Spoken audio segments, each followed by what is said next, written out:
Hi everybody, welcome back to this video series on different post-processing looks for your photos.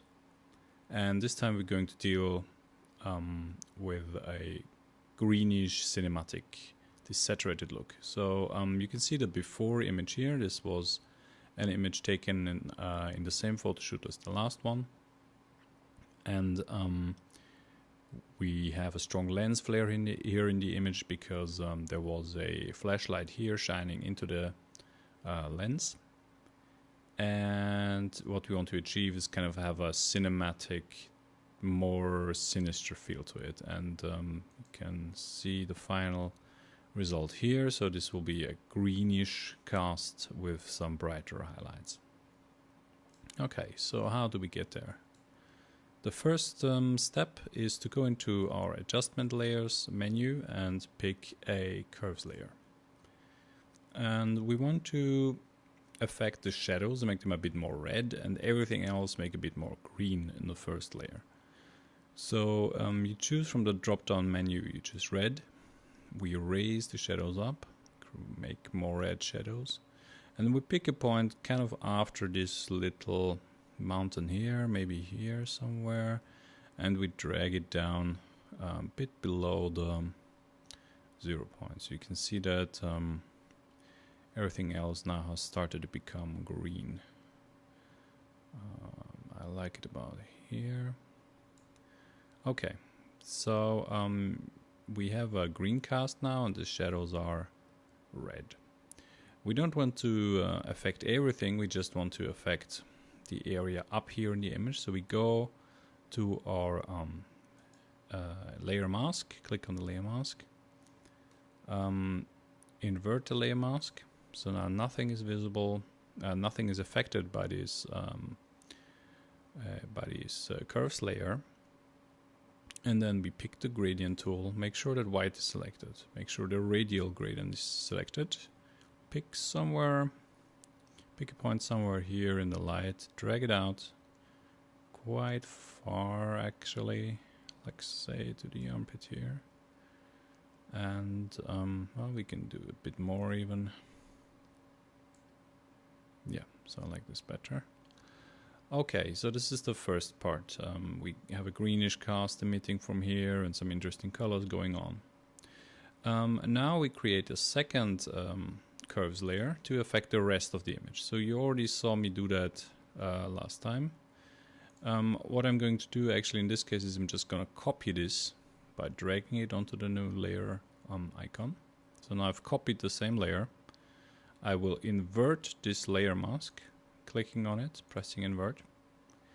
And now I can play around with everything that was not selected previously. So I go back to the RGB channel. So the red shadows I do not want to be affected.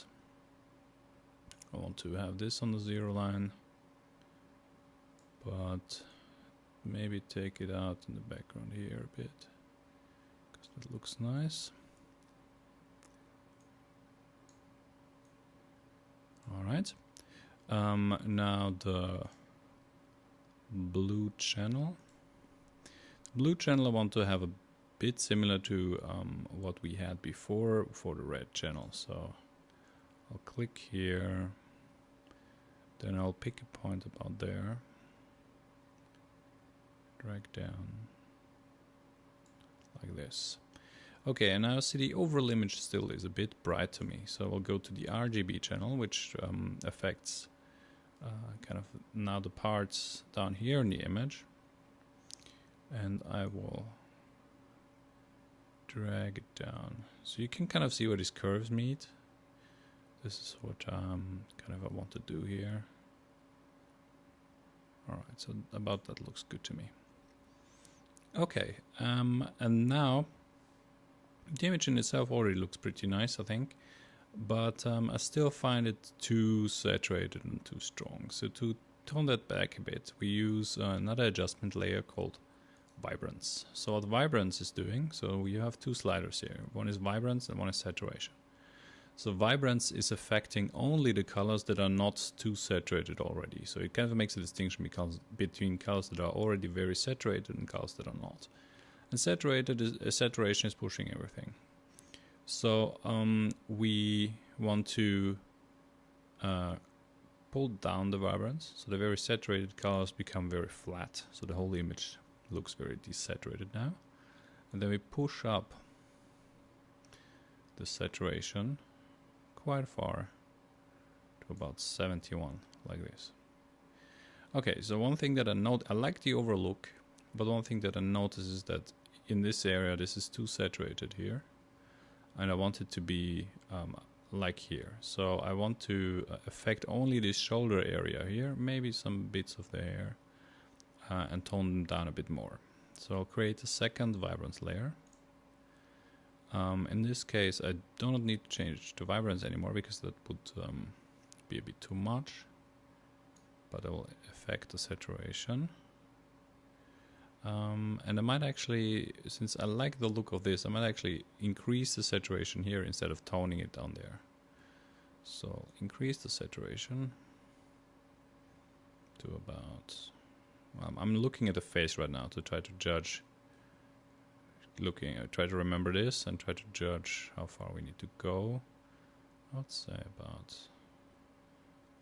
here. And now, as you can see, of course, the shoulders are affected as well, and I don't want that. So I go to the layer mask, click on invert, and now, using a brush, click on the brush tool, make sure that white is selected, and make sure that I have a very soft brush, so 0 hardness, rather large size. I'm looking for something that is about, no, that's a bit too large. It's about the size of half her face. And low flow. And I'm gonna paint this in here to bring out the saturation here a bit, so you can see before and the after. And I don't like this hair turning so reddish. That is a bit too much.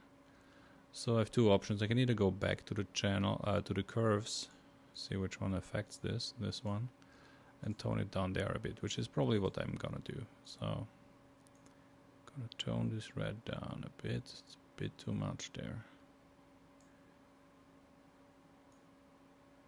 It's better. I like this better.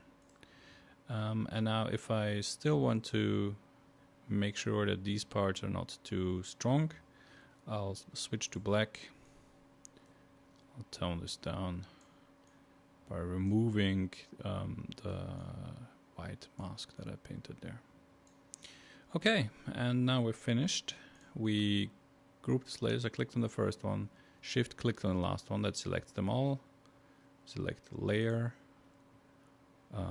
group layers, and this is our before image and our after. So I hope you enjoyed this tutorial. I hope you will check out the next one. And if you post-process any of your photos, I would love to see them. You can either send them to me or you can post them as an answer on this blog. Thank you, take care, have fun.